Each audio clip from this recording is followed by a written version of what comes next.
అసలే pan India కాలం. ప్రతి హీరోకు pan India hero అయిపోవాలి అని డ్రీమ్స్ ఉన్నట్లే ప్రతి దర్శకుడికి పాన్ ఇండియా మేకర్గా గుర్తింపు తెచ్చుకోవాలనే ఆరాటం ఉన్నట్లే ప్రతి నిర్మాతకు ఉంటుంది కదా. పైగా 50 చిత్రాలు తీసిన నిర్మాత పాన్ ఇండియా ప్రొడ్యూసర్గా ఎదగాలి అనుకోవడంలో తప్పేముంది? అందుకే దిల్ రాజు అదే ప్రయత్నంలో ఉన్నాడు. దిల్ రాజు ఈ బ్రాండ్ కు ఒకప్పుడు టాలీవుడ్ లో తిరుగుండేది కాదు. ఎందుకంటే దిల్ రాజు ఒక సినిమాను విడుదల చేశాడంటే అది సూపర్ హిట్ అనే సెంటిమెంట్ కనిపించేది. ఇప్పుడు ఆ సెంటిమెంట్ బ్రేక్ అయింది. అందుకే కంబ్యాక్ ప్రయత్నాల్లో ఉన్నాడు నైజాం స్టార్ ప్రొడ్యూసర్. కెరీర్ లో మొదటి 50 చిత్రాలు టాలీవుడ్ లో ఎక్కువగా నిర్మించిన దిల్ రాజు ఇక నుంచి బాలీవుడ్ వైపు ఫోకస్ పెట్టాలనుకుంటున్నాడు. అందులో భాగంగానే వంశీ పైడిపల్లి మేకింగ్ లో సల్మాన్ ఖాన్ హీరోగా సినిమాను లాక్ చేసుకున్నాడు.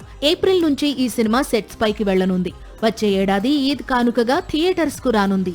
నిజానికి దిల్ రాజు ఇప్పటికే 2 సార్లు బాలీవుడ్ వెళ్లి వచ్చాడు. ఒకసారి జెర్సీని, మరోసారి విశ్వక్ సేన్ నటించిన హిట్ మూవీని హిందీలో రీమేక్ చేస్తే అక్కడి ఆడియన్స్ పట్టించుకోలేదు. దీంతో గ్యాప్ తీసుకుని సల్మాన్ వంశీ సినిమా సెట్ చేశాడు.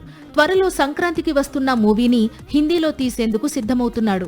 వంశీ పైడిపల్లి అంటే దిల్ రాజు బ్యానర్ లో ఆస్థాన డైరెక్టర్. మున్నా నుంచి మొదలైన బంధం వీరిది. ఆ తరువాత వంశీ తెరకెక్కించిన బృందావనం, ఎవడు, మహర్షి, వారీసు వరకు అన్ని దిల్ రాజు బ్యానర్ నుంచి వచ్చినవే. పైగా ఫ్లాప్ అనేది లేకుండా దూసుకుపోతున్నాడు వంశీ. అలాంటి మేకర్ ఇప్పుడు సల్మాన్ తో సినిమా చేస్తున్నాడు. దిల్ రాజు బాలీవుడ్ లో బ్లాక్ బస్టర్ ఇచ్చేందుకు రెడీ అవుతున్నాడు. సాక్షి టీవీ ప్రసారాలను నిలిపివేయడం చట్టరీత్యా నేరం. సాక్షి టీవీ ప్రసారాల కోసం మీ స్థానిక కేబుల్ ఆపరేటర్ను వెంటనే సంప్రదించండి. డిటిహెచ్లో, ఇంటర్నెట్లో కూడా సాక్షి టీవీ ప్రసారాలను వీక్షించవచ్చు.